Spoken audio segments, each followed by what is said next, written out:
باقی سب معاملات میں ساتھ چلتی. تو اسی لیے ہماری نانیاں اور دادیاں جب کہتی تھی مننے کے ابا اور منی کے ابا اور تو اگرچہ میں بہت آکورڈ لگتا ہے وہ سب کچھ.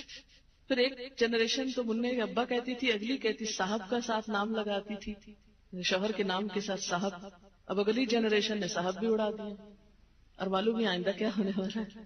ہو سکتا ہے نک نیم سے پکارا جانے لگے, اور شاید پکارا بھی جاتا ہو. ٹھیک ہے, اگر آپ اس میں فرینکنیس ہے کوئی حرج نہیں نام لینے میں. آپ کو پتا ہے کہ حضرت عائشہ جب حضور سے ناراض ہوتی تھی تو کیا کہتی تھی, کیسے پکارتی تھی ان کو؟ صحیح حدیث کے الفاظ مجھے یاد نہیں. آپ صلی اللہ علیہ وسلم نے ایک دفعہ فرمایا کہ عائشہ جب تم مجھ سے ناراض ہوتی تو مجھے پتا چل جاتا ہے, کیونکہ تم کہتی ہو ابراہیم کے رب کی قسم. یہ کہنے کی بجائے کہ محمد کے رب کی قسم کہتے ابراہیم کے رب کی قسم, یعنی پھر تم میرا نام لینے کی بجائے حضرت ابراہیم کا نام لے. تو یہ ہے کہ نام لینے میں